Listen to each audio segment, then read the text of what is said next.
Hello everyone. आज हम class 12th psychology का चैप्टर नंबर 4 करने वाले हैं, दैट इज साइकोलॉजिकल डिसऑर्डर। बहुत ही अच्छा चैप्टर है और इसके अंदर हम अब एक एक एग्जांपल समझेंगे और सारी की सारी डिटेल्स आपको समझ में आ जाएंगी। तो मेक श्योर कि आप एंड तक वॉच करें। देखो, अब हम बात करने वाले हैं साइकोलॉजिकल डिसऑर्डर की। साइकोलॉजिकल डिसऑर्डर का बेसिकली मतलब क्या है कि वो अबनॉर्मल बिहेव करे। पर अबनॉर्मल का क्या मतलब है? अब नॉर्मलिटी डेफिनेशन क्या है? देखो, अब नॉर्मल बोलते हैं कि कोई फिक्स डेफिनेशन नहीं है। इस चीज़ का, इस वर्ड का है ना, कोई फिक्स डेफिनेशन है ही नहीं। बट इसके अंदर हम जो कैरेक्टरिस्टिक्स है वो देखते हैं। तो 4 Ds हमने डिफाइन करा है। 4D। फर्स्ट वन क्या है हमारा? डेविएंट। डेविएंट यानी डिफरेंट है। जो अभी जैसे आप देखोगे नॉर्मल लोग बात करते हैं, और जो लोग डेविएंट होते हैं यानी जो डिफरेंट होते हैं उसके अंदर क्या होता है? अब नॉर्मलिटी होती है, ऐसा हम बोल सकते हैं। ठीक है, एक्सट्रीमली डिफरेंट होता है जो। देन ये क्या है? डिस्ट्रेसिंग है, हमें डिस्ट्रेस देता है ये, और लोगों को भी डिस्ट्रेस देता है। थर्ड चीज़ क्या है? क्या डिसफंक्शनल है। डिसफंक्शनल क्या होता है कि ये हमारे डेली फंक्शनिंग से इंटरफेयर कर रहा है। देन ये डेंजरस है। डेंजरस कैसे होगा? हमारे लिए भी हार्मफुल है और दूसरों के लिए हार्मफुल है। ऐसा अब मैं इसको एग्जांपल देती हूँ। सबसे पहले सपोज एक लड़की है, ठीक है, and she is a psycho killer. तो वो क्या है? सबसे पहले तो डेविएंट है। डेविएंट यानी डिफरेंट है, बिजार है, मतलब एकदम अलग है, एक्सट्रीम लेवल पर अलग है। देन वो डिस्ट्रेस पैदा कर रही है, ठीक है, अपने लिए भी और दूसरों के लिए भी। देन वो डिसफंक्शनल है, यानी कि उसकी जो थिंकिंग है वो इस तरह हो जाएगी कि हाँ मुझे सब करना है। वो जो अपने रेगुलर काम है उसके अंदर इंटरफेयर करेगी। या फिर एक सपोज एक लड़की है जो बोल नहीं पाती कहीं पे, तो वो अपने स्कूल में जा रही है और वो पढ़ रही है और वो डाउट आ रहा है तो वो पूछ नहीं पा रही, तो वो क्या है? डिसफंक्शनल है। उसके लिए डिस्ट्रेसिंग भी है कि वो अनप्लेजेंट भी है, एंड उसकी डेली फंक्शनिंग से भी इंटरफेयर कर रहा है, और डेंजरस भी है। उसके लिए भी वो अपने ग्रेड्स इंप्रूव नहीं कर पाएगी, आगे नहीं बढ़ पाएगी। And it is also deviant. अगर वो एक्सट्रीमली बन जाए कि वो कभी बात ही नहीं करी तो सिजोफ्रेनिया का केस बन जाता है।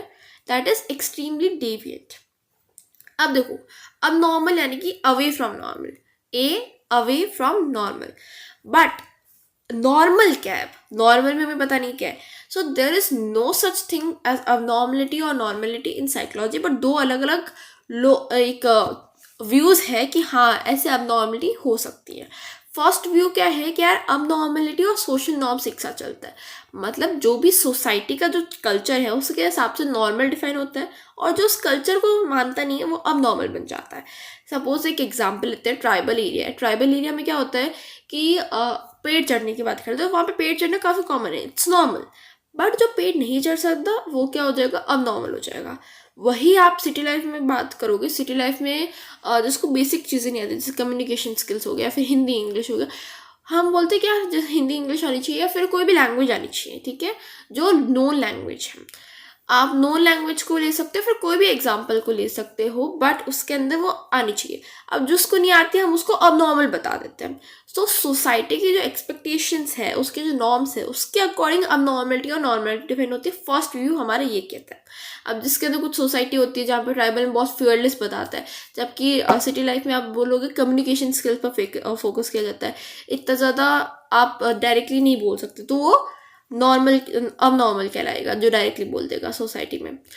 देन सेकंड जो अप्रोच है हमारी वो है मैल अडेप्टिव बिहेवियर। मैल अडेप्टिव बिहेवियर का क्या मतलब है कि जो हमारा बिहेवियर है वो हमारी वेलबींग नहीं कर रहा। वेलबींग मतलब कि जो हमारा है बिहेवियर है वो हमें नुकसान पहुंचा रहा है, हमारा फ़ायदा नहीं करा रहा, वो हो जाएगा हमारा मेल अडेप्टिव बिहेवियर। और इसकी वजह से क्या हो रहा है? हमारी जो फंक्शनिंग है और ग्रोथ है वो नहीं हो रही अच्छे से। That is our male adaptive behaviour, और इसकी वजह से साइकोलॉजिकल डिसऑर्डर होगा, और यही हम इसको अबनॉर्मल बोलेंगे। अब मैं आपको एक एग्जांपल देती हूँ। जैसे एक लड़की है, she is not able to talk properly. So उसका क्या हो रहा है कि वो क्लास में डाउट्स नहीं पूछ पा रही, तो क्या हो जाएगा? उसका वेलबींग हार्म करेगा, उसकी ग्रोथ हार्म करेगा, तो वो अब नॉर्मल बन जाएगा। अब साइकोलॉजिकल डिसऑर्डर्स को लेकर है ना बहुत ज़्यादा स्टिग्मा है। स्टिग्मा यानी कि बहुत ज़्यादा लोग है ना बात करने से कतराते हैं इसके लिए, ठीक है। उनके अंदर वो स्टिग्मा हो चुका है, जैसे पहले पीरियड्स का था। देन साइकोलॉजिकल डिसऑर्डर का भी अभी स्टिग्मा है, और उसको हम इग्नोर कर देते हैं। कई बार आप देखोगे कि भूत प्रेत के अंदर ढाल देते हैं साइकोलॉजिकल डिसऑर्डर इसकी वजह से हुआ है, तो हम इतना ज़्यादा इग्नोर कर देते हैं। कि लोग हेल्प मांग ही नहीं पाते और उनका बहुत ज़्यादा लॉस हो जाता है इसके अंदर। अब हम बात करने वाले हैं कि हिस्टोरिकली साइकोलॉजिकल डिसऑर्डर कैसे कैसे आगे बढ़े, उसके अंदर क्या क्या थ्योरीज आई, ठीक है, कैसे कैसे मॉडल्स हैं। तो सबसे पहले हम बात करें तो हमारा फर्स्ट जो मॉडल है वो है एंशियंट सुपर नेचुरल बिलीव्स का। एंशियंट सुपर नेचुरल बिलीव्स क्या है, जो अभी भी बहुत ज़्यादा लोग मानते हैं कि एवरीथिंग, जो भी अगर इंसान डेविएंट है, जो अब नॉर्मल बिहेव कर रहा है, वो किसकी वजह से, सुपर नेचुरल फोर्सेस की वजह से, जो भूत प्रेत होते हैं। और उसको निकालने के लिए है ना बहुत सारे लोगों को हायर करा है, जैसे ओजास ओजास है ना जो मेडिसिनल मैन्स होते हैं, इनको हायर करते हैं, इनको बुलाते हैं ताकि वो इनसे को निकाले और क्या करे, इंसान को ठीक करे। पर कई लोग इससे ठीक नहीं होते तो वो बोलते हैं कि यार ये अब कुछ नहीं होने वाला इसका। तो ये एकदम गलत व्यू है, क्योंकि जो अभी साइकोलॉजिकल डिसऑर्डर्स होता है, आप देखोगे मेंटल हॉस्पिटल से काफ़ी लोग ठीक होकर आते हैं, बहुत सारे लोग नहीं होते, बट अगर आप ढंग से केयर देखोगे तो वो ठीक हो जाते हैं। अच्छा, नेक्स्ट अप्रोच है biological and organic approach. Biological and organic का क्या मतलब है? सबसे पहले बायोलॉजिकल देखो, बायोलॉजिकल यानी बॉडी, ठीक है। अब बॉडी के अंदर एक और ऑर्गन होता है ब्रेन, बीबी, ठीक है। बॉडी और ब्रेन की जब मैल फंक्शनिंग होती है, फिर इन दोनों का जो सोच रहे एक मेल नहीं खा रही ना, सोच लिंक नहीं हो पा रही, तब क्या होता है, डिसफंक्शनल चीज़ें हो जाती है, तब भी डिसऑर्डर होता है। इस अप्रोच का ये कहना है, उसको हम ऑर्गेनिक अप्रोच भी कहते हैं। Then psychological approach, psychological approach में वही है कि यार क्यों होते हैं साइकोलॉजिकल अप्रोच, क्योंकि हम जैसे सोच रहे हैं, जो हमारे थॉट्स है उसकी वजह से होती है। Then there is organismic approach. Organismic approach का क्या है कि सबसे पहले तो ये ध्यान रखना, ये ग्रीक में हुई थी, एंशियंट ग्रीक के अंदर। और आपको पता है एंशियंट ग्रीक के फिलोसोफर्स कौन थे, प्लेटो, जो हमारा हिपोक्रेट्स है, देन देयर इज सोक्रेट्स, ये सब ग्रीक के फिलोसोफर्स थे और इन्होंने इस अप्रोच को दिया। इसके अंदर क्या है, जो हमारे डिस्टर्ब बिलीव्स है, जो हमारे कॉन्फ्लिक्ट्स है किसके बीच में, हमारे इमोशन, यानी हम कैसे सोच रहे हैं, एंड जो रियलिटी है, जो रीज़न है, उसके बीच में जो कॉन्फ्लिक्ट हो जाता है, उसकी वजह से साइकोलॉजिकल डिसऑर्डर होते हैं। अब यहाँ पे गेलन बहुत ज़्यादा इंपॉर्टेंट आ जाता है, क्योंकि क्वेश्चन भी आता है। इसने बोला कि यार जैसे हमारे बोलते हैं ना कि इंसान 5 चीज़ों से बना है, 5 तत्व से बना है। इन्होंने बोला कि यार इंसान है ना 4 तत्व से बना हुआ है, blood, black bile, yellow bile और फ्लैग्मा। इन चारों के अंदर अगर इम्बैलेंस क्रिएट हो जाता है तो ही साइकोलॉजिकल डिसऑर्डर होते हैं। अब हमारे जो वात पित्त कफ है उसके अंदर भी सेम ही है दिया हुआ। नाउ उसके बाद में एक और बहुत सारे, धीरे धीरे हम आगे बढ़े, ये तो एंशियंट वाली अप्रोच थी। फिर हम आए मेडिवल एरा में। मेडिवल एरा में क्या हुआ, वापस डेमोनोलॉजी। डेमोनोलॉजी क्या होता है कि यार जो भी डिसऑर्डर्स होते हैं वो डीमंस की वजह से होते हैं, वो वापस फेमस हो गई, ठीक है। विच हंटर्स बहुत ज़्यादा फेमस हो गए। अब आप देखोगे वहाँ पे सेंट अगस्तिन की बहुत ज़्यादा बात होगी, जिन्होंने फीलिंग्स के बारे में बात की, किन लोगों की, जो साइकोलॉजिकल डिसऑर्डर्स से सफ़र करते हैं, उनकी फीलिंग्स, उनको क्यों सफ़र करते हैं, उनके कॉन्फ्लिक्ट्स क्या है, उसके बारे में बात की। और इनके बेसिस पर ही अभी जो साइकोडायनेमिक थ्योरी है ना, जो हमने चैप्टर नंबर 2 में पढ़ी थी, वो आई है। Then there is renaissance period. इसके अंदर क्या होता है, ह्यूमैनिज्म बहुत ज़्यादा बड़ा। अब यहाँ पे बहुत इंपॉर्टेंट फिगर आ जाता है ओहान वेयर। इन्होंने क्या बोला, साइकोलॉजिकल जो डिसऑर्डर्स होते हैं, कॉन्फ्लिक्ट्स होते हैं, साइकोलॉजिकल डिसऑर्डर सिंपली क्या होते हैं कि जो साइकोलॉजिकल कॉन्फ्लिक्ट्स है प्लस जो हमारे रिलेशनशिप जब इतनी अच्छी नहीं होती तो उसकी वजह से साइकोलॉजिकल कॉन्फ्लिक्ट होते हैं, साइकोलॉजिकल डिसऑर्डर होते हैं। और उसके लिए हमें क्या करना होता है, मेडिकल ट्रीटमेंट चाहिए। जो ये थिंकिंग है ना कि विचेस वगैरह, उससे कुछ नहीं होने वाला, हमें मेडिकल ट्रीटमेंट चाहिए। अब हम बात करेंगे 17th to 18th century, age of reason and enlightenment. इसके अंदर क्या होता है, साइंटिफिक मेथड यूज़ होती है, ठीक है, जिसके अंदर रिफॉर्म्स आते हैं। जो पहले क्या होता था, विच हंट्स होती थी, तो उसके अंदर उनके साथ बहुत ही गंदा ट्रीटमेंट होता था। बट अब ये सब चेंज हो जाता है और डी इंस्टीट्यूशनलाइजेशन होता है। इसका क्या मतलब होता है, कम्युनिटी बेस्ड केयर मिलनी चाहिए। पहले क्या होता था, एक चर्च है, चर्च के अंदर उन्हें भेज दिया, और चर्च के पास में क्या होता था, उनके साथ बहुत ही गंदा ट्रीटमेंट होता था। मतलब मैंने कहीं पढ़ा था दैट उनकी जो खोपड़ी होती है ना, जो सर होता है ना, उसके अंदर छेद करे जाते थे। This level was of treatment was there. तो अब ये सब चेंज हो रहा था। एंड अब जो अप्रोच चल रही है वो बायोसाइकोसेक्सुअल चल रही है, यानी बायोलॉजिकल डिस्पोजिशन होगा, बायोलॉजिकल थ्रेट होगा कि जीन्स में ही कुछ डिसऑर्डर हो सकता है, ठीक है, या फिर जीन्स में ऐसा हो सकता है कि वो डिसऑर्डर से प्रोन हो। देन सोशल फैक्टर्स भी होंगे उसके अंदर, सोसाइटी के आसपास या फिर आपके जो एनवायरनमेंट उसके अंदर होंगे। देन आपके साइकोलॉजिकल फैक्टर्स होंगे, साइकोलॉजिकल यानी आप कैसे सोच रहे हो, क्या कर रहे हो, कैसे फील कर रहे हो, ये तीनों फैक्टर मिलाकर क्या होगा, आपके साइकोलॉजिकल डिसऑर्डर होगा। अब ये तो थोड़ा थ्योरी होगी, ठीक है। अब हम यहाँ पे इसके बाद में थोड़ा सा क्या करेंगे, जब फैक्टर्स हमारे खत्म हो जाएंगे जो साइकोलॉजिकल डिसऑर्डर होते हैं, उसके बाद में हम डिसऑर्डर स्टार्ट करेंगे। तो देखो सबसे पहले तो हम साइकोलॉजिकल डिसऑर्डर्स की मॉडल्स पढ़े कि हाँ ये सारी थ्योरीज है। अब हम पढ़ने वाले क्लासिफिकेशन कैसे हो रहा है साइकोलॉजिकल डिसऑर्डर का, क्लासीफाई भी तो करना पड़ेगा ना, ताकि जो साइकोलॉजिस्ट है वो इजीली समझ पाए, एक दूसरे की बात समझ पाए। वरना बोलेगा कि इसको तो ये वाली प्रॉब्लम है, पूरी लिस्ट बताएगा कि क्या क्या प्रॉब्लम है, फिर एक सिंगल डिसऑर्डर बता देगा कि इसके अंदर इतनी सारी प्रॉब्लम्स आती है तो उसको ये सारी प्रॉब्लम है, ज़्यादा बेटर रहेगा ना। तो क्लासिफिकेशन बहुत ज़्यादा ज़रूरी है। अब इसके अंदर दो आता है, क्योंकि अमेरिका को हमेशा अपनी आगे बढ़ानी होती है, तो अमेरिकन साइकेट्रिस्ट एसोसिएशन ने क्या करा, एक ऑफिशियल मैनुअल बनाई है जिसके अंदर उन्होंने डिफाइन करा है बहुत सारे काइंड्स ऑफ साइकोलॉजिकल डिसऑर्डर। और इसको हम क्या बोलते हैं, जो DSM-5 है, diagnostic of statistical manual of mental disorder 5th edition, ठीक है, जिसके अंदर उन्होंने क्राइटेरिया बताया है, उसका ट्रीटमेंट बताया है। अब हम इंटरनेशनल वाली फॉलो करते हैं, ICD यानी इंटरनेशनल क्लासिफिकेशन ऑफ डिसीजेस, जिसका 10th रिवीजन हम फॉलो करते हैं, देखिए, जिसके अंदर classification of behavioural mental disorders होता है। अब देखो हर एक डिसऑर्डर के अंदर इसने अलग अलग चीज़ें बना रखी है, सिम्टम्स बना रखे हैं, और उनके जो ठीक करने के तरीके हैं वो भी बता रखे हैं। और एक इसको किसने प्रिपेयर की, WHO, वर्ल्ड हेल्थ ऑर्गेनाइजेशन। इसके आ जाते हैं 2-3 मार्क्स के अंदर। अब हम बात करने वाले फैक्टर्स। अब देखो हमने बायोलॉजिकल थ्योरी पढ़ी थी ना, उसके अंदर थोड़ा बहुत डिफरेंस था, बट अभी ये भी बात सही है कि बायोलॉजिकल फैक्टर्स की वजह से भी क्या होता है, डिसऑर्डर कॉज होते हैं। बायोलॉजिकल फैक्टर्स क्या होता है कि आपकी जीन्स खराब होगी, या फिर आपके मैल न्यूट्रिशन है, इंजरीज बहुत ज़्यादा है, उसकी वजह से भी क्या होता है, साइकोलॉजिकल डिसऑर्डर होता है। देन हम क्या बात करेंगे कि यार जो आपके न्यूरॉन्स है, अब हमने पढ़ा था 10th के अंदर that there is one neuron, ठीक है, फिर दूसरा न्यूरॉन है, उसके बीच में क्या होता है, गैप होता है, जिसको हम बोलते हैं साइनेप्स, ठीक है, साइनेप्स बोलते हैं। अब इसके अंदर क्या होता है, ये गैप होता है और इसके अंदर माइग्रेट करते हैं, जैसे एक न्यूरोट्रांसमीटर का भी होता है जो केमिकल है, केमिकल रिलीज कब होता है, जब इलेक्ट्रिक जो इम्पल्सेस है रीचेज एंड नर्व एंड, यानी कि देखो ये न्यूरॉन है, यहाँ से एक इलेक्ट्रिक इम्पल्स आई, यहाँ तक पहुँची, अब इसके बाद में क्या होगा, वो कन्वर्ट हो जाएगी न्यूरोट्रांसमीटर के अंदर, दूसरी नर्व के अंदर पहुंचने के लिए, ठीक है। अब न्यूरोट्रांसमीटर के अंदर कुछ इम्बैलेंसेस हो जाते हैं। इम्बैलेंसेस कैसे होते हैं कि कुछ चीज़ें बढ़ जाती है, कुछ चीज़ें कम हो जाती है, कुछ प्रोडक्शन ज़्यादा हो जाता है, किसी का कम हो जाता है। मैं याद करती हूँ, देखो एंजाइटी डिसऑर्डर, एंजाइटी क्या होता है, हम बोलते हैं एंजाइटी बहुत ज़्यादा हो रही है, तो उसके अंदर हम लो कर देंगे किसका, गामा अमीनोब्यूट्रिक एसिड, इससे आप याद कर सकते हो। सिजोफ्रेनिया होता है, सिजोफ्रेनिया पढ़ोगे अभी, बट इसके अंदर 2 फीचर्स होते हैं, एक पॉजिटिव भी होता है, एक नेगेटिव भी होता है, और एक साइकोमोटर भी होता है।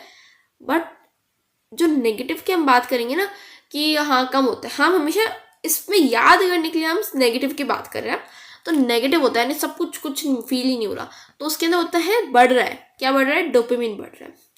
तो डिप्रेशन की वजह से हम क्या बोलते हैं कि अब सेरोटोनिन बढ़ रहा है। डिप्रेशन क्या होता है, बहुत ज़्यादा होता है, मेरा डिप्रेशन बहुत ज़्यादा हो रहा है, तो सेरोटोनिन क्या होता है, कम होता है। तो 3 चीज़ याद करना है, एंजाइटी यानी बहुत ज़्यादा एंजाइटी, तो लो गाबा। सिजोफ्रेनिया, सारी फीलिंग्स चली जा रही है, तो डोपामिन बहुत ज़्यादा बढ़ जाएगा, एक्सेस में बढ़ जाएगा, एक काम होता है दूसरा बढ़ता है, उल्टा करना है। देन डिप्रेशन में क्या होता है, बहुत ज़्यादा डिप्रेशन हो रहा है, तो सेरोटोनिन कम हो जाएगा, ठीक है, डिप्रेशन बढ़ेगा, सेरोटोनिन कम हो जाएगा, ठीक है। अब हम बात करने वाले हैं इसके अंदर जेनेटिक फैक्टर्स की। जेनेटिक फैक्टर्स होते हैं, बट क्या हम एक जीन्स को आइडेंटिफाई कर सकते हैं, नहीं, बहुत ज़्यादा अलग अलग जीन्स होती है, उसकी वजह से हो सकता है जेनेटिक फैक्टर्स। तो बायोलॉजी सिर्फ अलोन हम बोले कि हाँ बायोलॉजी की वजह से होता है मेंटल डिसऑर्डर, तो हम उसको पूरी तरह जस्टिफाई नहीं कर सकते। Then our next one is psychological और इंटरपर्सनल फैक्टर्स। साइकोलॉजिकल फैक्टर्स क्या होते हैं कि यार उसका चाइल्डहुड अच्छा नहीं है, तो उसकी वजह से क्या हो रहा है, डिसऑर्डर हो गया। अब उसके अंदर बहुत सारे मॉडल्स आते हैं। मॉडल्स कैसे आ जाएंगे, हमारे साइकोडायनेमिक मॉडल आ जाएंगे, बिहेवियरल मॉडल आ जाएंगे, एंड हमारे पास कॉग्निटिव और ह्यूमनिस्टिक एग्जिस्टेंशियल भी आ जाएंगे। साइकोडायनेमिक हमने पढ़ रखा है यार बहुत बार। इसके अंदर क्या होता है, एड ईगो, ये सब ईड ईगो, सुपर ईगो, इनके अंदर अगर सही बैलेंस ना हो तो हो जाता है। ठीक है, अब नॉर्मल बिहेवियर क्या होता है कि जो हमारे अनकॉन्शियस मेंटल बिलीव्स है वो एक्सप्रेस हो रहे हैं, उसकी वजह से अब नॉर्मलिटी आती है। ठीक है, बिहेवियर कैसे शेप होता है, अनकॉन्शियस साइकोलॉजिकल फोर्सेस की वजह से। Then we have behavioural model. Behavioural model क्या होता है, सब कुछ लर्न होता है, चाहे वो गलत तरीके हो सही तरीके हो, सब कुछ लर्न है, और उसको हम बोलते हैं जब गलत को हम लर्न करते हैं तो फॉल्टी लर्निंग। अब इसके अंदर हम बोलते हैं कि मैल एडेप्टिव जो वेज है बिहेविंग के, अगर हमने वो लर्न कर लिए तो उसकी वजह से डिसऑर्डर होता है। और इसके अंदर कंडीशनिंग दी जाती है, क्लासिकल कंडीशनिंग, ऑपरेंट कंडीशनिंग और सोशल कंडीशनिंग। इसके बारे में हम ऑलरेडी पढ़ चुके हैं 11th के अंदर। ओके, और जो भी हम लर्न करते हैं वो अनलर्न भी किया जा सकता है। Then there is cognitive model. Cognitive model क्या होता है, जो अब नॉर्मल फंक्शनिंग है वो कॉग्निटिव फैक्टर्स की वजह से होती है, यानी कि जो हम गलत अजम्पशंस लेते हैं, जो हमारे थॉट्स जो गलत होते हैं ना, उसकी वजह से वो क्या होती है, अब नॉर्मल फंक्शनिंग होती है। और इसके अंदर हम क्या करते हैं, कई बार बहुत सारी चीज़ें होती है उसको ओवर जनरलाइज करते हैं, यानी कोई किसी ने मेरे से बात नहीं किया, मुझे तो कोई भाव देता ही नहीं है, या फिर मैं तो वांटेड हुई नहीं, तो हम ओवर जनरलाइज कर देते हैं सारी चीज़ों को। Then there is humanistic existential. इसके अंदर क्या होता है कि हम ह्यूमन एग्जिस्टेंस बोलते हैं, तो यार ये बोलते हैं कि ह्यूमंस के अंदर टेंडेंसी है कि वो फ्रेंडली हो, कोऑपरेटिव हो, ठीक है, सेल्फ एक्चुअलाइज करे। सेल्फ एक्चुअलाइज हमने ऑलरेडी पढ़ रखा है। ठीक है, सेल्फ एक्चुअलाइज का क्या मतलब होता है कि अपने फुल पोटेंशियल पर अचीव करना है हमें। ठीक है, हमारा आइडियल सेल्फ पे जाना है, सेल्फ एक्चुअलाइज करे, ग्रोथ करे। ठीक है, और ह्यूमन बींग्स के पास फ्री है वो, मतलब आराम से फ्रीडम है कि वो अपनी लाइफ को अपना मीनिंग दे सके। बट अगर वो लाइफ को मीनिंग नहीं देना चाहते या फिर अपनी रिस्पॉन्सिबिलिटीज को अवॉइड करते हैं तो ही क्या होता है, उनके अंदर डिसऑर्डर होते हैं।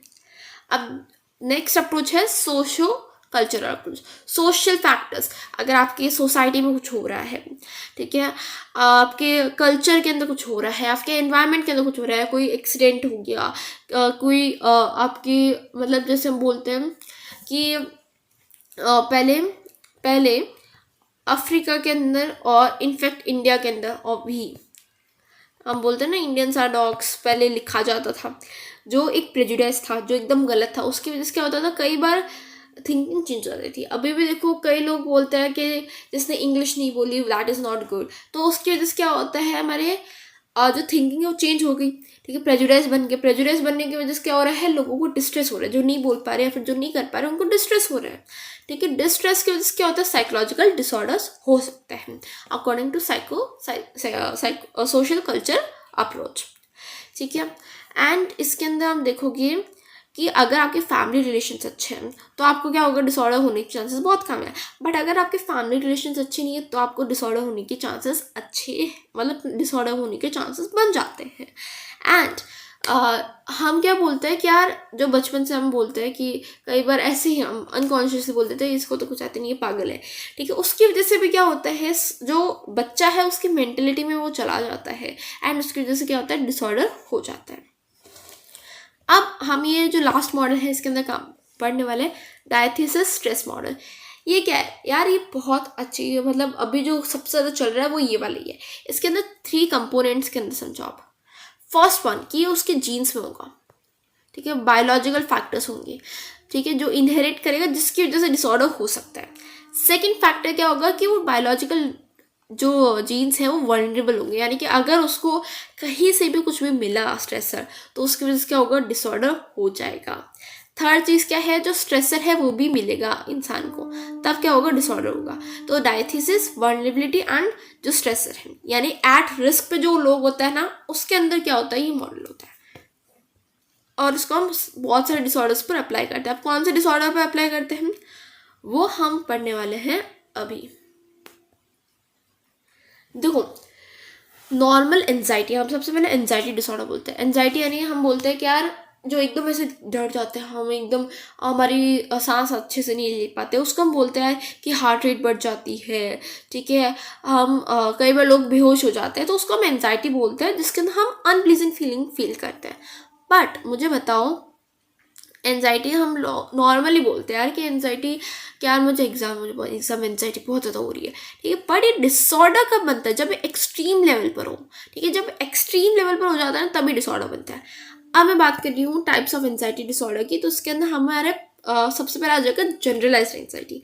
यानी कि मुझे पता नहीं है पर मुझे एंजाइटी होती जाती है, कहीं भी जब मैं कार में बैठी हूँ मुझे एंजाइटी हो रही है विदाउट एनी कॉज, मुझे एंजाइटी हो रही है, ठीक है। कोई भी ऑब्जेक्ट नहीं है बट मुझे एंजाइटी हो रही है, मुझे बहुत ज़्यादा डर लग रहा है, पेल्पिटेशंस आ रहे हैं, ठीक है। और मैं कई बार मैंने देखा था कि अ पर्सन वो says that stress helps doing everything बहुत अच्छे से, ठीक है। हाइपर विजिलेंस यानी कॉन्स्टेंटली स्कैन करना एनवायरनमेंट को, ठीक है। देखते रहना, कोई चीज़ हो रही है उसके अंदर बहुत ज़्यादा ध्यान देना, तो उसको हाइपर विजिलेंस बोलते हैं। अब ये कॉन्स्टेंटली चल रहा है तो क्या हो रहा है? जनरलाइज्ड एंजाइटी डिसऑर्डर का ये काम है। और उसकी वजह से क्या होता है, धीरे धीरे उसके पर्सन का, हमने पढ़ा था ना GS,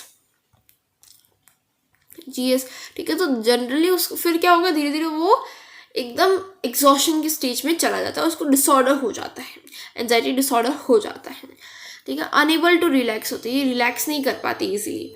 then our next disorder is panic disorder. Panic disorder क्या होता है? मतलब अगर सपोज आपको मैथ्स से बहुत डर लगता है, ठीक है, मैथ्स से एग्जाम से बहुत डर लगता है, तो आप एकदम पैनिक में आ जाते हो।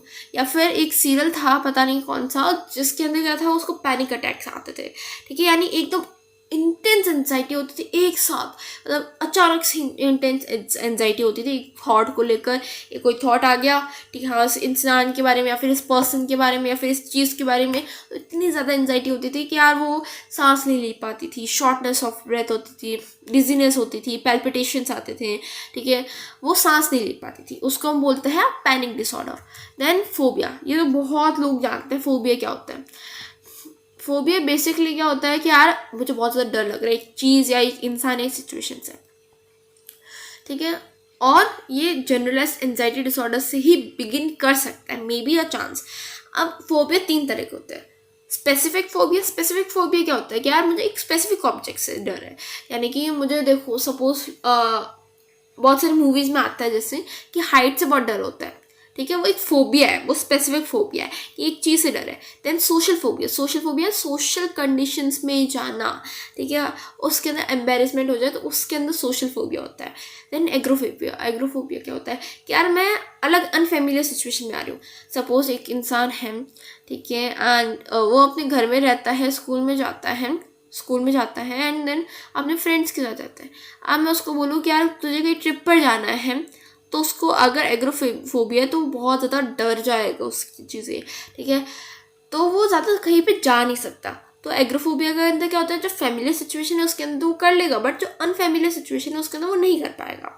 Then there is separation anxiety disorder.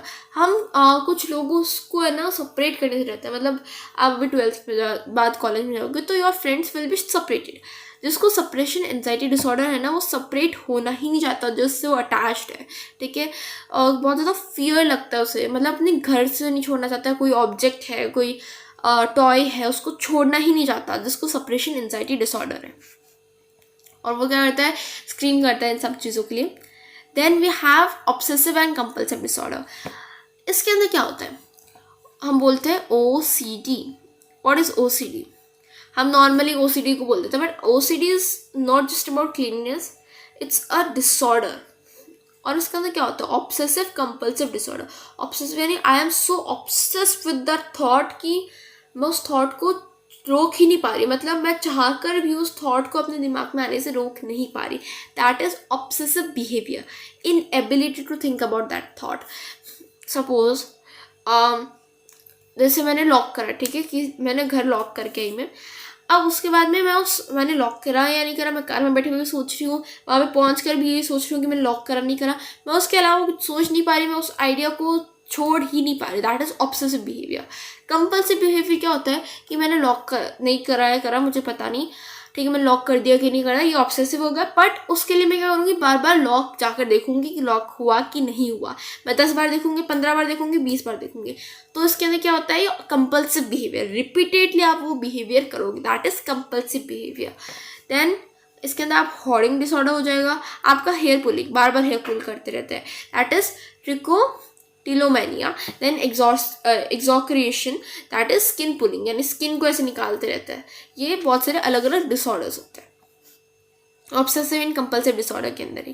Then trauma and stress related disorder, किसी ने कोई एक्सीडेंट के अंदर गया, ठीक है, अब वो अभी आपने देखा था अहमदाबाद प्लेन क्रैश हुआ था 2025 के अंदर, ठीक है, तो उसके अंदर क्या था, एक इंसान सर्वाइव करा था, बट वो उसके पास ट्रॉमा तो होगा ना, क्योंकि उसने इतना सब कुछ देखा है अपनी आंखों से, तो he may suffer from post traumatic stress disorder, जिसके अंदर क्या होता है, उसको फ्लैशबैक्स आते हैं, ड्रीम्स आते हैं उस चीज़ के, ठीक है, कॉन्सेंट्रेशन अच्छा नहीं हो पाता।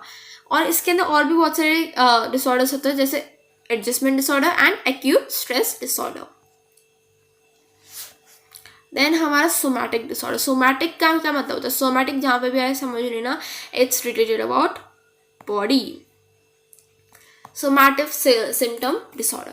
अब यहाँ पे ध्यान रखना बॉडी से रिलेटेड है, बट बॉडी का कोई कॉज नहीं, बायोलॉजिकल कॉज कुछ नहीं होता, बायोलॉजिकल कॉज कुछ नहीं होगा, बट ये फिजिकल डिजीज है।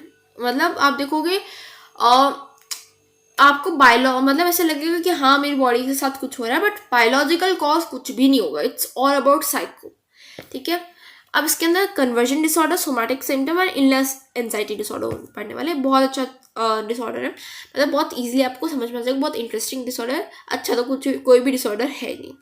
सोमैटिक सिम्टम डिसऑर्डर की बात करें तो यार आपको बॉडी के सिम्टम्स दिखेंगे, हम देखते हैं कि जैसे पैर दर्द हो रहा है, हाथ दर्द हो रहा है, सर दर्द हो रहा है, गूगल से पूछो, गूगल बोलेगा सर दर्द हो रहा है तो ब्रेन कैंसर है, ठीक है, तो उसने बता दिया कि बायोलॉजिकल इतना ज़्यादा है कि हाँ आपका ये हो गया वो हो गया, बट आपके कोई कॉज है नहीं ऐसा, सिर्फ आपको थोड़े बहुत सिम्टम्स फील हो रहे हैं, तो बॉडी सिम्टम्स तो फील होंगे, ठीक है, बट उसके अंदर आपका कोई बायोलॉजिकल कॉज नहीं होगा। और जो लोग है ना इस मतलब सोमैटिक सिम्टम डिसऑर्डर की बात करते हैं, तो जो लोग भी इसे सफ़र करते हैं ना, वो उसके बारे में सोचते रहते हैं, वो डॉक्टर के पास जाते हैं कि डॉक्टर मेरा ब्रेन मतलब सर दर्द हो रहा है, कहीं मुझे ब्रेन कैंसर तो नहीं है, तो मैं जाऊँगा, मैं आपने अगर ढंग से पूरा चेक करते हैं, उसके बाद वही एक हफ्ते के बाद में कुछ और दर्द होता है तो कुछ और लेकर आ जाते हैं। तो वो क्या करते हैं कि एकदम उस थॉट को देखते हैं कि बायोलॉजिकल मेरे पास भी थोड़ा बहुत है कि मुझे भी थोड़ा बहुत कुछ फैक्टर्स, कुछ सिम्टम्स है मेरे पास,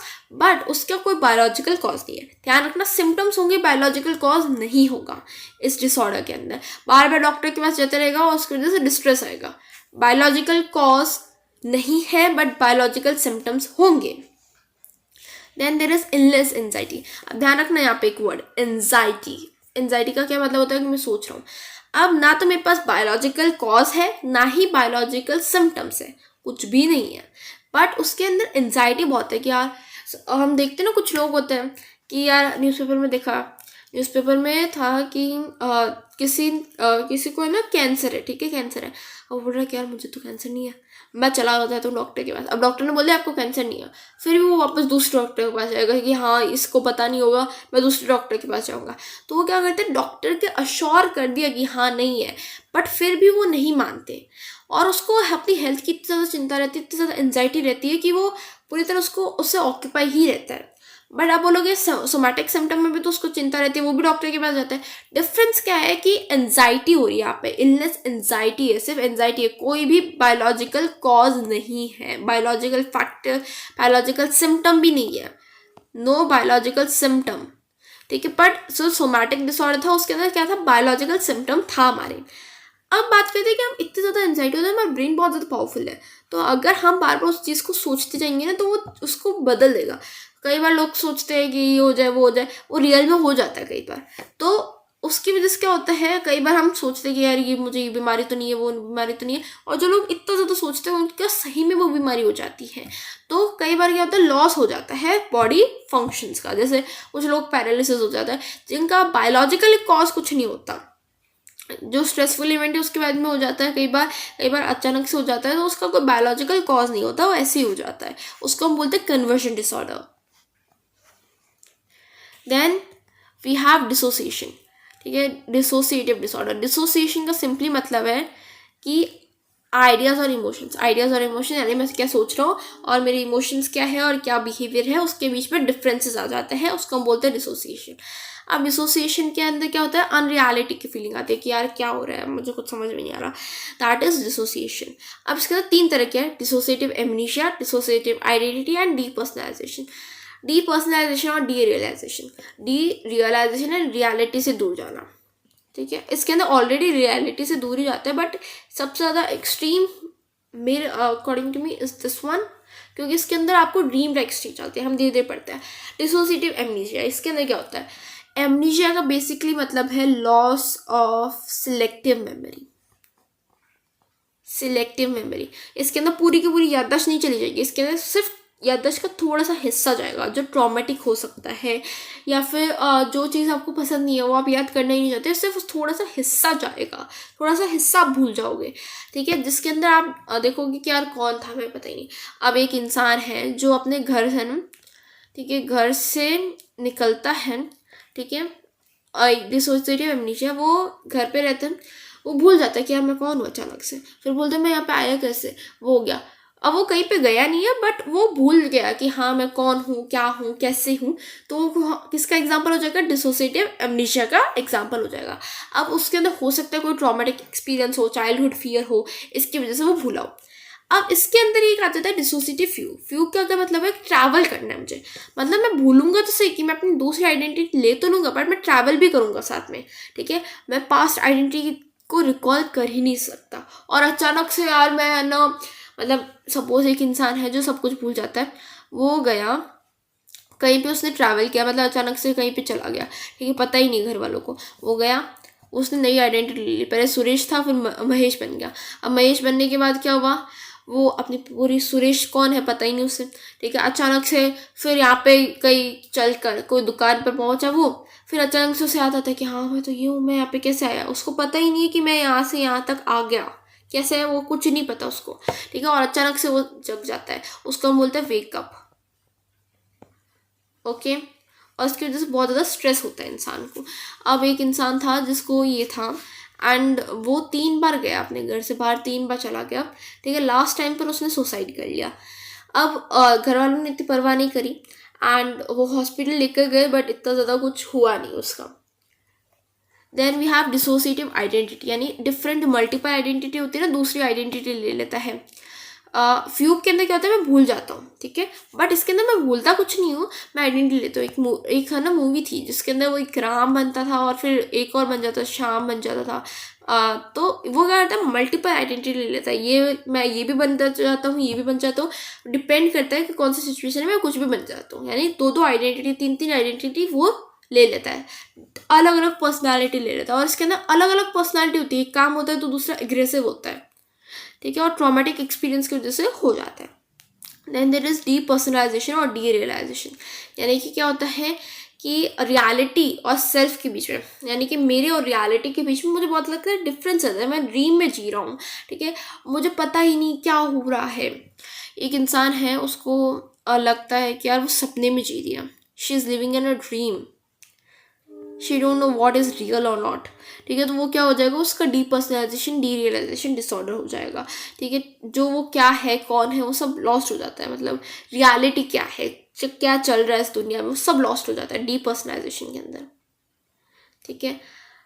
अब हम बात करने वाले हैं डिप्रेसिव डिसऑर्डर की। हम बोलते हैं डिप्रेशन होता है, डिप्रेशन होता है, बट डिप्रेसिव डिसऑर्डर आपको नहीं होता, क्योंकि इतना ज़्यादा एक्सट्रीम होता है। इसके अंदर आप ऐसे देखोगे, you cannot even feel happy for a few time, आपको बहुत ज़्यादा डिप्रेस्ड हो जाओगे, आपका मूड सब चीज़ में हट जाएगा, इंटरेस्ट चला जाएगा, थक जाओगे, बात नहीं कर पा रहे, बोल नहीं पा रहे, सो नहीं पा रहे, इतना ज़्यादा एक्सट्रीम डिसऑर्डर होता है। और ये किसके वजह से होता है, जेनेटिक फैक्टर्स की वजह से, एज की वजह से। जो औरतें हैं वो यंग चाइल्डहुड में ज़्यादा होती है, मतलब यंग एडल्टहुड में ज़्यादा होती है, क्योंकि उस टाइम रिस्पॉन्सिबिलिटीज़ बहुत आती है, सोसाइटी भी आपकी कई बार हेल्प नहीं करती, सोसाइटी के अंदर पैसेंजर्स बहुत होती है। जबकि मैन होते हैं वो अर्ली मिडिल एज, यानी मिडिल एज होता है जहाँ पे पैसे कमाने की बात आती है, जहाँ पे उन्हें बहुत ज़्यादा स्ट्रेस दिया जाता है, you have to do this और दैट, तो उस टाइम पर उन्हें डिप्रेसिव डिसऑर्डर हो सकता है। जेंडर की बात करें तो वुमेन को ज़्यादा होता है because of society and everything else, but generally women को ज़्यादा होता है, ऐसे बात करें तो normally. Then there is negative life events की वजह से भी हो जाता है। सोशल सपोर्ट ना मिले इंसान को तो भी क्या होता है, डिप्रेसिव डिसऑर्डर होता है। अब इसके अंदर हम बात करेंगे bipolar and stress related disorder की। बाइपोलर डिसऑर्डर क्या होता है कि आपको एक, आपने कई इंसान देखा होगा ना जो क्लास में बैठा होता है, एकदम डिप्रेस्ड होता है, कुछ मतलब नहीं, कुछ नहीं करना, एंड अगेन वो इतना ज़्यादा हैप्पी हो जाता है, एक पल में इतना ज़्यादा happy and cheerful and excited and everything, और एक पल में इतना ज़्यादा डिप्रेस्ड हो जाता है, उसको बोलते हैं बाइपोलर एंड रिलेटेड डिसऑर्डर। इसके अंदर क्या होता है, बहुत ज़्यादा डिप्रेस्ड हो जाता, मतलब एक तो बहुत ज़्यादा एक तरफ बहुत ज़्यादा डिप्रेस हो जाएगा, एक तरफ बहुत ज़्यादा एक्साइटेड हो जाएगा, और जो एक्साइटेड जो हैप्पी वाला स्टेज होता है ना उसको मेनिया बोलते हैं। मेनिया एंड डिप्रेशन क्या होता है कि बहुत ज़्यादा डिप्रेस्ड हो जाता है इंसान। अब ये कई बार ऑल्टरनेटली भी आता है, और मेनिया तो बहुत रेयरली आता है, ज़्यादातर डिप्रेशन ही होता है। अब इसको हम पहले बोलते थे mania and depressive mania, but अब क्या बोलते हैं हम, बाइपोलर एंड रिलेटेड डिसऑर्डर। इसके अंदर बाइपोलर 1, बाइपोलर 2 एंड साइक्लोथिमेटिक डिसऑर्डर भी आता है। अब मुझे बताओ कि यार कई बार डिप्रेसिव डिसऑर्डर की वजह से, कोई भी डिसऑर्डर की वजह से आपको इतना ज़्यादा स्ट्रेस होता है कि लोग सुसाइड कर लेते हैं। तो हर एक सुसाइड एकदम गलत है, और इसके अंदर ऐसा नहीं होता कि अचानक से एक लाइफ इवेंट हुआ, उसके अंदर बहुत टाइम लेता है। इंसान ऐसे अचानक से कुछ नहीं करता, उसको बहुत ज़्यादा टाइम लेता है कि हाँ ऐसा क्यों, क्या हो रहा है, क्यों कर रही हूँ मैं, ठीक है। तो बहुत ज़्यादा कॉम्प्लेक्स इंटरफेरेंस होता है, बायोलॉजिकल फैक्टर्स भी होता है सुसाइड के अंदर, जेनेटिक फैक्टर्स भी होते हैं, साइकोलॉजिकल, सोशल, जो हमारे कल्चरल फैक्टर्स, एनवायरमेंटल फैक्टर्स, सब कुछ होता है सुसाइड की वजह से। हर एक सुसाइड के अंदर बहुत सारे फैक्टर्स प्रेजेंट होंगे, ठीक है। ऐसा नहीं है कि सिर्फ एक फैक्टर की वजह से इंसान मर गया, ऐसा नहीं होता। और इसकी वजह से क्या होता है, मेंटल डिसऑर्डर हो जाता है। अब अगर इंसान बच भी गया तो भी क्या होता है, उसको स्ट्रेस बहुत ज़्यादा होता है। अगर किसी ने पहले ही सुसाइड कर रखा है, एक बार अटेम्प्ट कर रखा है, तो उसके पास सबसे बड़ा फैक्टर है सुसाइड करने का, ठीक है। अब कई बार लोग क्या करते थे, उन्होंने कोई मेंटल डिसऑर्डर सफ़र कर दिया तो उसकी वजह से स्ट्रेस बहुत ज़्यादा होता है, एंजाइटी बहुत ज़्यादा हो जाती है, उसकी वजह से भी लोग सुसाइड कर लेते हैं, ठीक है। डिज़ास्टर से सफ़र कर रहे हैं वो, मतलब डिज़ास्टर उन्होंने देख रखा है या फिर उससे बाहर निकले हैं, देन उनका जो सोशल स्टेज है, फिर उनके साथ में बहुत ज़्यादा गलत एक्सपीरियंस हुआ है, ठीक है। तो ये सब क्या है, रिस्क फैक्टर है, इसकी वजह से सुसाइड का चांसेस है वो बहुत ज़्यादा बढ़ जाते हैं, ठीक है। और वो प्रॉब्लम सॉल्व नहीं कर पाते, कई बार स्ट्रेस मैनेज नहीं कर पाते, इसकी वजह से सुसाइड होते हैं। अब आप देखोगे कि बहुत ज़्यादा स्ट्रेस होता है, जो लोग भी सुसाइड करने वाले होते हैं उनको स्ट्रेस होता है, पता चल जाता है कि ही is not in a good mood, या फिर वो स्ट्रेस्ड है बहुत ज़्यादा, तो हमें उनकी हेल्प करनी चाहिए। बट क्योंकि इतना ज़्यादा स्टिग्मा है, तो हम जो हेल्प है जो सुसाइड करने वाले उसके पास पहुंचा ही नहीं पाते, जिसकी वजह से क्या होता है, टाइमली हेल्प नहीं हो पाती, और उसकी वजह से एक लाइफ है ना वो स्टेक पे लग जाती है। उसको प्रिवेंट किया जा सकता है, कैसे, हम इन्फॉर्म करें, आइडेंटिफाई करें और फिर उसकी हेल्प करें, बहुत ज़्यादा ज़रूरी है। आइडेंटिफाई करो, इन्फॉर्म करो, बिहेवियर प्लान बनाओ ताकि उसका कम हो सके, ठीक है। मीडिया की हेल्प लो, ठीक है, सोसाइटी की हेल्प लो ताकि सुसाइड को प्रिवेंट किया जा सके। WHO ने भी आपको बहुत ज़्यादा बताया कि हाँ सुसाइड को आप कैसे प्रिवेंट कर सकते हो। अल्कोहल बेस्ड पॉलिसीज़ लाओ, ठीक है, रिपोर्टिंग करो सुसाइड की, ठीक है, मीडिया रिपोर्टिंग अच्छे से करे, आइडेंटिफाई करो, हेल्प करो उनकी, ट्रेनिंग करो, ट्रेनिंग दो जिस इंसान को, मतलब हेल्थ वर्कर्स को ट्रेनिंग दो ताकि वो सुसाइड को कंट्रोल कर सके, केयर करो पीपल के लिए, सब चीज़ें करनी होती है। और कई बार आप देखोगे जो स्कूल्स होते हैं उसके अंदर कुछ बच्चे होते हैं that are not attentive enough, that are suddenly not doing so well, ठीक है। तो उनके अंदर होता है कि डिस्ट्रेस बहुत ज़्यादा हो रहा है, डिस्ट्रेस हो रहा है, तो उसकी वजह से क्या हो रहा है कि उनकी परफॉर्मेंस वगैरह अच्छी नहीं हो रही, तो उसको हम आइडेंटिफाई कर सकते हैं। उसके अंदर क्या करते हैं, उनके सेल्फ कॉन्फिडेंस को बूस्ट करना है, सेल्फ इस्टीम को बूस्ट करना है, उनके अंदर पॉजिटिव आइडेंटिटी लानी है ताकि सुसाइड कम हो। देन सिजोफ्रेनिया बेसिकली मीन्स कि आपके अंदर बहुत सारे ग्रुप ऑफ डिसऑर्डर है, ठीक है, मतलब एक डिस्क्रिप्टिव टर्म है, बहुत सारे साइकोटिक डिसऑर्डर्स होते हैं।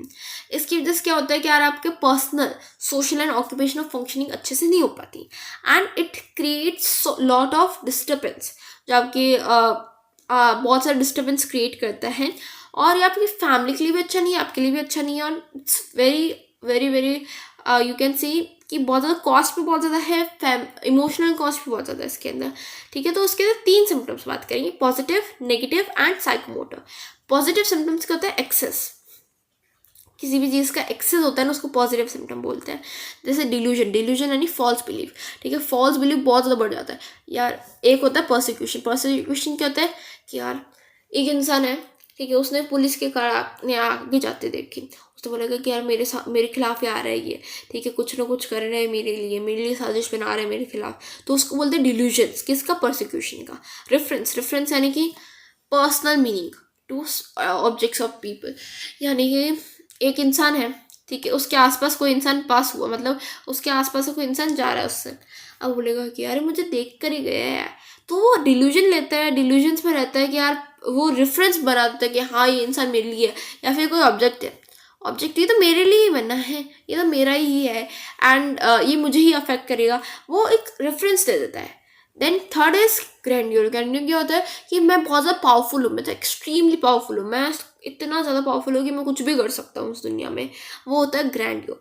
Then control. कंट्रोल क्या होता है कि यार मेरे तो बिलीव्स कोई और ही कंट्रोल कर रहा है, वो ही कंट्रोल कर रहा है, मेरा बॉयफ्रेंड कंट्रोल कर रहा है, फिर कोई भी कंट्रोल कर रहा है, मेरा भाई कंट्रोल कर रहा है, मेरे पापा कंट्रोल कर रहे हैं, मेरी फैमिली कंट्रोल कर रही है, मेरी मम्मी कंट्रोल कर रही है, ये सब है ना मेरा कंट्रोल कर रहे हैं, या फिर मेरी पूरी फैमिली मुझे कंट्रोल कर रही है, ये क्या होता है? Delusion of control.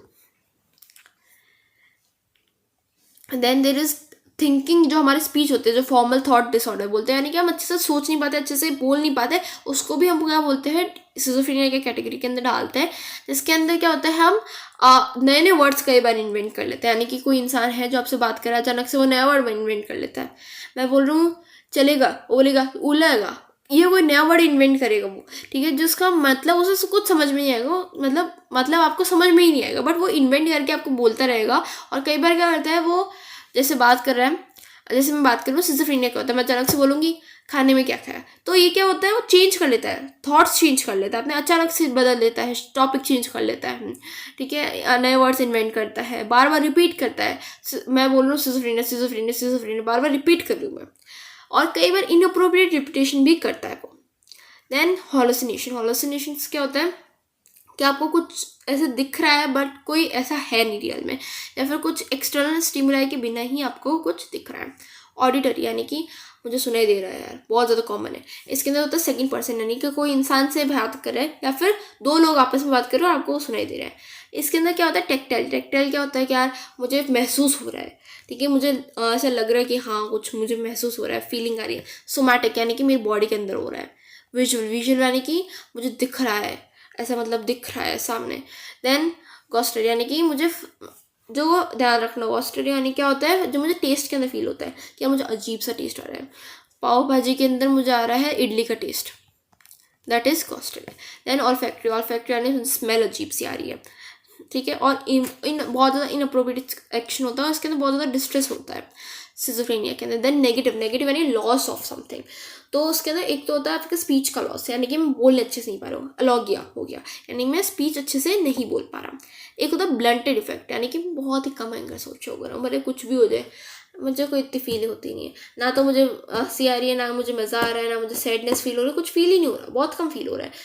एक होता है फ्लैट इफेक्ट। फ्लैट इफेक्ट क्या होता है कि मुझे कोई भी इमोशन फील नहीं हो रहा, नो इमोशंस। जो होता है ना हमारे साइकोस,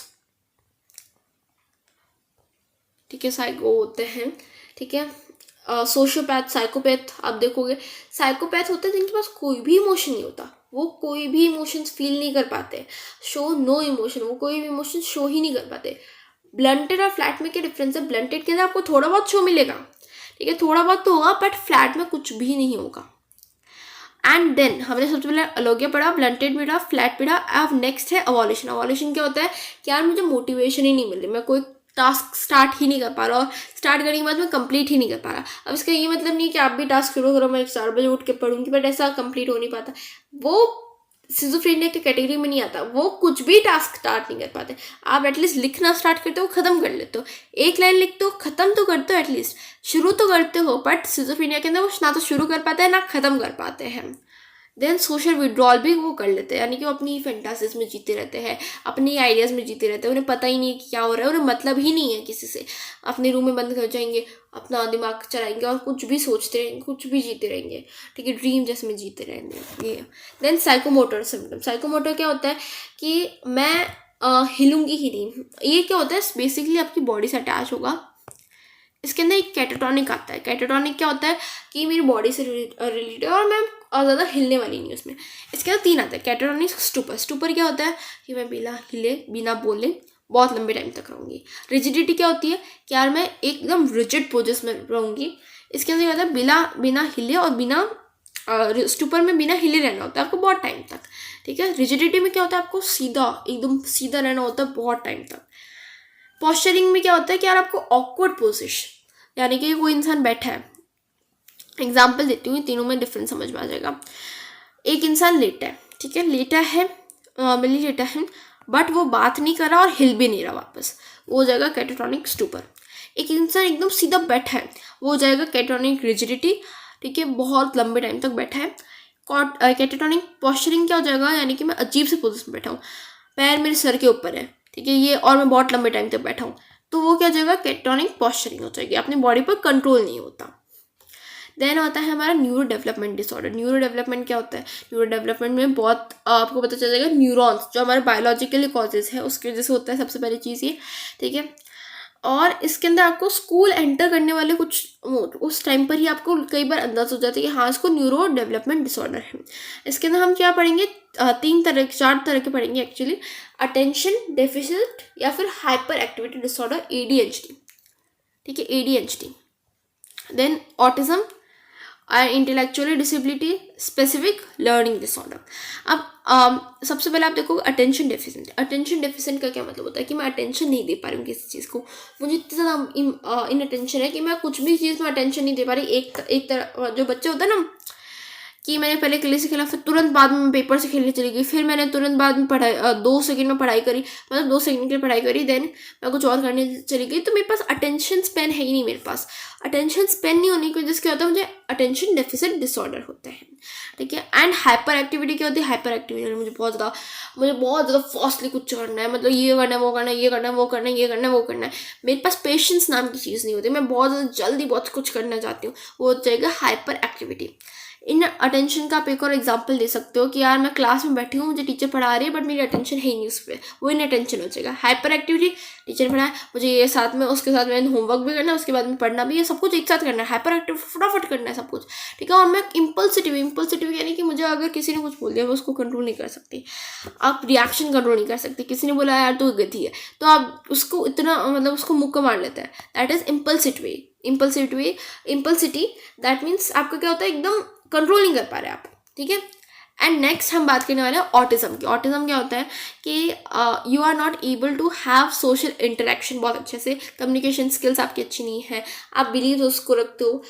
मैंने एक देखा था एक ड्रामा सीरीज जिसके अंदर क्या था, a person has autism and वो डॉक्टर था बट वो अपने रूटीन को छोड़ नहीं पाया था, उसको उस टाइम पर वो चाहिए था, बस वो चाहिए था, ठीक है। और कई लोग इनफैक्ट जो मैंने देखा था उसके अंदर वो काफ़ी इंटेलिजेंट था, बट 70% जो होते हैं वो क्या होता है कि यार अपना जो ऑटिज्म सफ़र करते हैं वो इंटेलेक्चुअल डिसेबिलिटी भी शो करते हैं, यानी कि वो अच्छे से रिलेट नहीं कर पाते थे, ठीक है, रिस्पॉन्स नहीं कर पाते इमोशंस को, और वो बात भी नहीं कर पाते इमोशंस, मतलब वो इंसान के दूसरे इंसान को अच्छे से बात नहीं कर पाते, दे फील इमोशंस बट उसके अंदर वो अच्छे से कम्युनिकेट नहीं कर पाते, कन्वे नहीं कर पाते, ठीक है, रिस्पॉन्स नहीं दे पाते इमोशंस को अच्छे से, ठीक है। एंड वो कई बार कुछ लोग होते हैं वो स्पीच भी डेवलप नहीं कर पाते अपनी, ठीक है, और इंटरेस्ट भी उनके काफ़ी कम होते हैं, बार बार सेम रूटीन उन्हें फॉलो करना है। कोई नई चीज़ होती है ना, अभी एक आया था वीडियो जिसके अंदर था एक पर्सन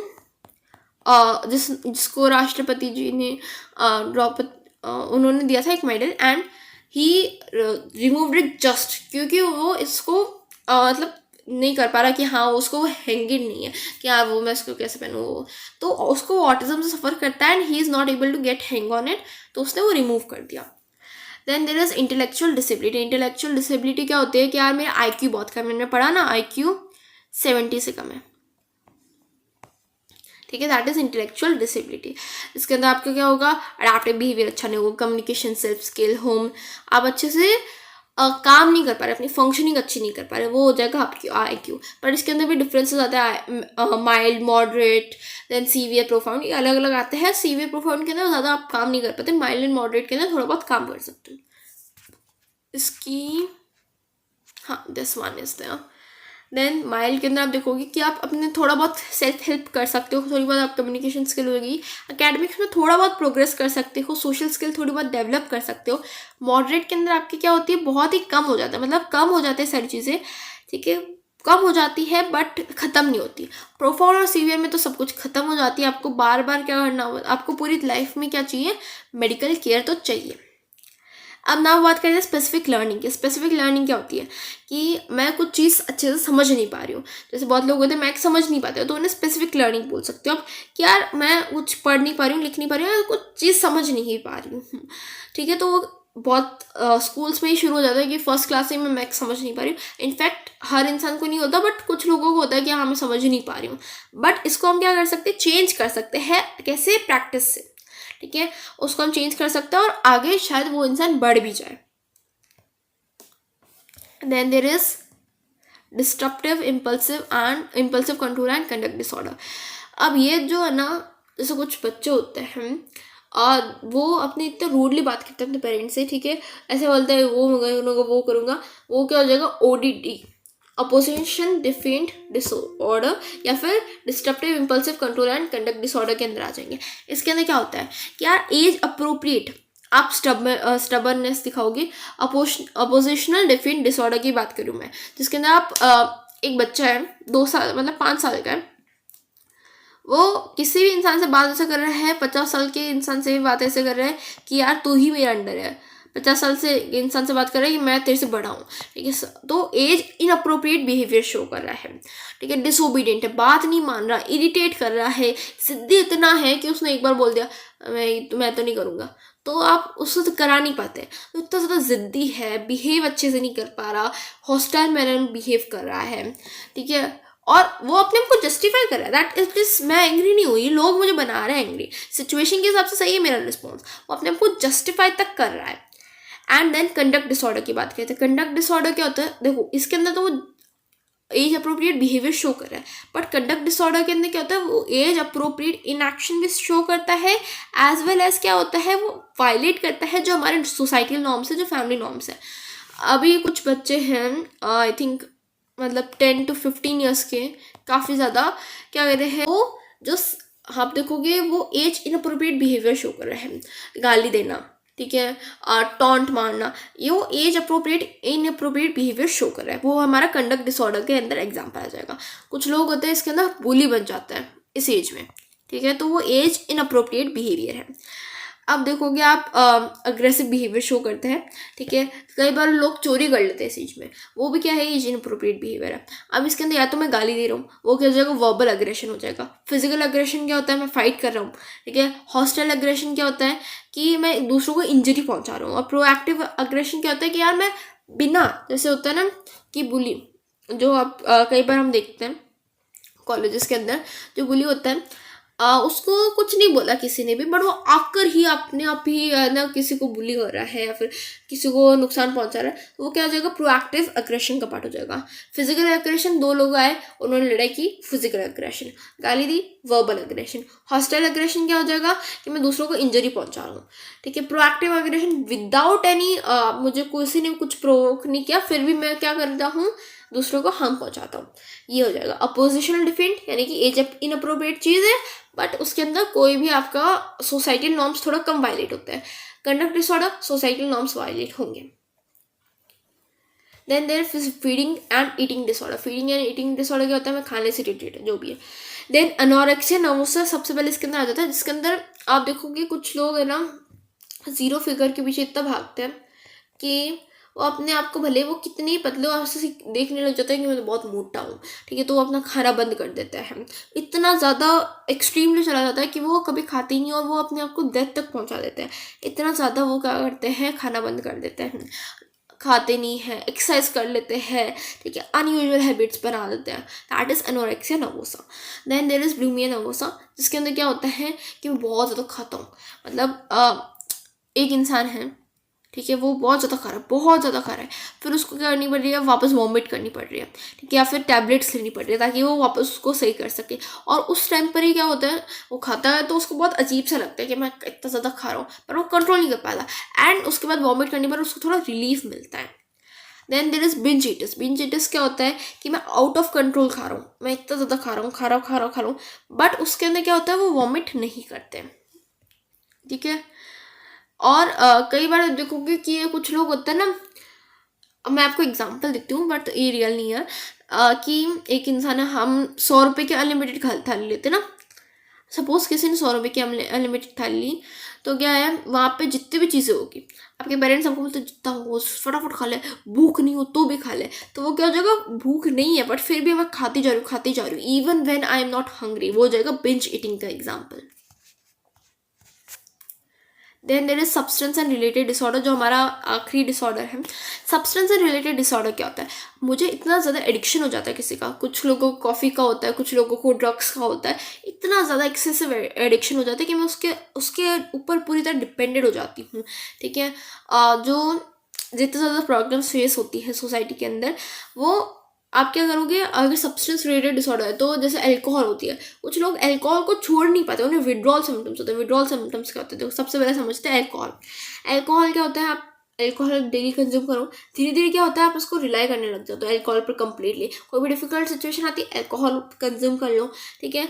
और वो सोशल बिहेवियर जो हमारी थिंकिंग है उसके अंदर इंटरफेयर ऑब्वियसली करती है, हमारी मेंटल जो एबिलिटी है उसके अंदर भी इंटरफेयर करती है, फैमिलीज को डिस्ट्रॉय कर देती है, हमारे रिलेशंस को डिस्ट्रॉय कर देती है। अब इसके अंदर क्या होता है, चिल्ड्रंस पर बहुत ज़्यादा इफेक्ट होता है, जो सीख रहे हैं मतलब देख रहे हैं इंसान को अल्कोहल कंज्यूम करते हुए, वो आगे जाकर हो सकता है वो भी अल्कोहल कंज्यूम करें, उनकी फिजिकल हेल्थ डाउन जाएगी, उनकी साइकोलॉजिकल वेलबींग भी डाउन जाएगी। धीरे धीरे क्या होता है वो अपने आप की एक इम्यूनिटी बना लेता है, जिसकी वजह से क्या होता है वो उन्हें एक्स्ट्रा कंज्यूम करनी पड़ती है। पहले एक बॉटल कंज्यूम कर रहे थे, फिर धीरे धीरे वो इम्यूनिटी बना लेते हैं, तो उसको 2 बॉटल कंज्यूम करनी पड़ती है to have the same effect के लिए, ठीक है। इफेक्ट्स होते हैं आप देख सकते हो यहाँ पे कि यार ये ऑब्जर्व कर जाता है, फिर ये सारी चीज़ें हो जाती है। देन देर इज़ हीरोइन क्या होते हैं, जिसके अंदर क्या होता है, अब आप देखोगे एक सीरियल के अंदर था that a person accidentally consumes a pack of heroine, जिसको बिल्कुल भी आदत नहीं थी कंज्यूम करने की, और उसकी डेथ हो जाती है। क्यों? क्योंकि इसके अंदर आपकी एकदम से क्या होगा, आपका जो ब्रीदिंग सिस्टम है वो कोलैप्स हो जाएगा, ठीक है। रेस्पिरेटरी सिस्टम कोलैप्स हो जाता है, ठीक है। ओवरडोज के अंदर मतलब अचानक से उसकी डेथ हो जाती है। क्यों होती है? क्योंकि आपका जो रेस्पिरेटरी सिस्टम है वो कोलैप्स कर जाता है तुरंत, और वो डेवलप हो जाता है, मतलब धीरे धीरे आप डिपेंडेंसी ऑब्वियसली कोई भी रिलेटेड डिसऑर्डर उसके अंदर होती है। इनफैक्ट कॉफ़ी भी आप लोगे ना उसके अंदर भी डिपेंडेंसी बन जाएगी, चाय कॉफ़ी इसके अंदर भी आपकी डिपेंडेंसी बन जाती है। आप देखोगे आपके पेरेंट्स सुबह उठते चाय चाहिए, उसके बिना उनकी दिन की शुरुआत हो ही नहीं सकती। देन देर इज़ कुकिंग क्या होता है, एक ऐसा पर्सन जिसको आप कुकिंग दोगे ना वो उसके बिना नहीं रह सकता, वही डोमिनेट करता है उसकी लाइफ को। एंड अगर हम इसको स्टॉप करते हैं ना, जो भी सब्सटेंस रिलेटेड डिसऑर्डर है, तो डिप्रेशन, फेटीग, स्लीप प्रॉब्लम्स, इरिटेबिलिटी सब आ जाती है।